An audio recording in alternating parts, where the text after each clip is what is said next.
Welcome to today's academic debate. Our topic is the system of value, SOV, a proposed universal currency tied to real production.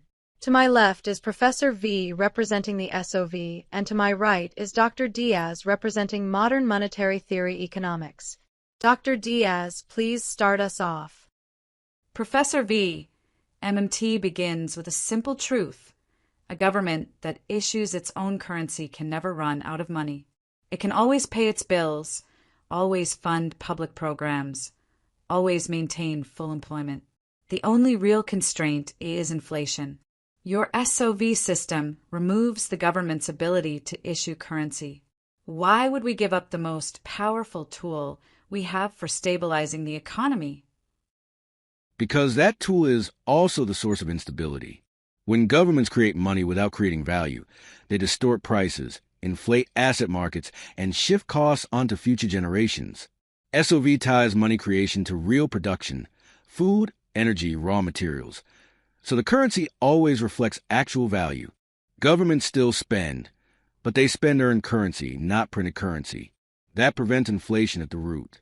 MMT is clear. Inflation happens when the economy hits real resource limits. If there are idle workers, idle factories, and unused capacity, government spending is not inflationary. It simply mobilizes unused resources. Your system seems to assume that any money creation is dangerous. Not dangerous, just disconnected. SOV ensures that money creation always corresponds to real resource creation. If there are idle workers, the solution is to produce more primary value, not to print money. Under SOV, the system automatically expands when real production expands. Inflation becomes impossible because the money supply cannot exceed the real capacity of the economy.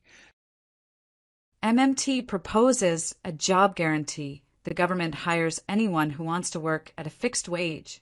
This anchors prices, stabilizes employment, and ensures full utilization of labor. Without the ability to issue currency, how does SOV guarantee full employment? SOV guarantees full employment by aligning labor with real production. When society produces more than it consumes, the reservoir grows. That surplus funds investment, which creates jobs. And because money is tied to essential goods, labor cannot be underpriced or exploited.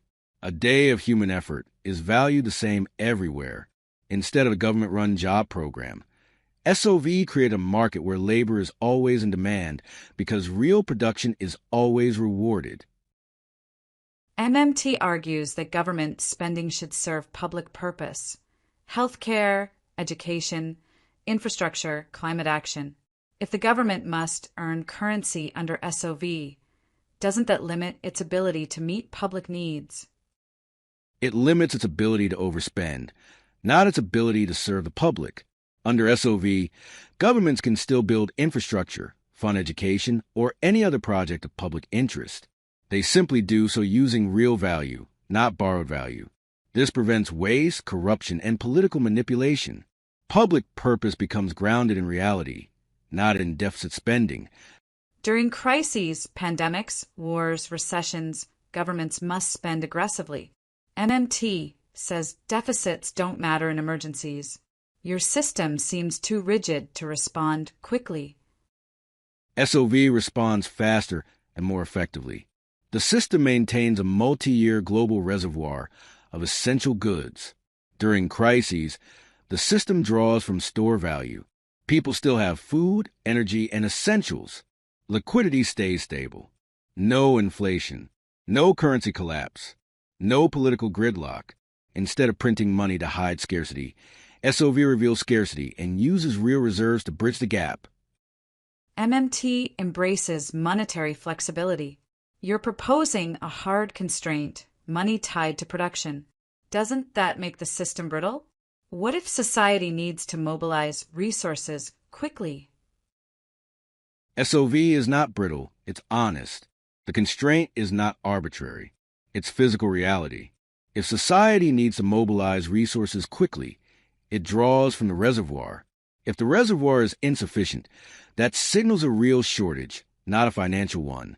SOV prevents governments from pretending resources exist when they don't. You're arguing that MMT's tools, deficit spending, job guarantees, monetary expansion, are attempts to manage a system built on illusions, and that SOV removes the illusions themselves. Exactly. MMT tries to stabilize a system where money is disconnected from value. SOV reconnects money to value, so the system stabilizes itself. MMT is a brilliant patch. SOV is a redesign. I approached this debate assuming SOV was too restrictive, a return to commodity money. But I see now that it's not restrictive at all. It removes the need for constant government intervention. It eliminates inflation at the root. It grounds public purpose in real resources.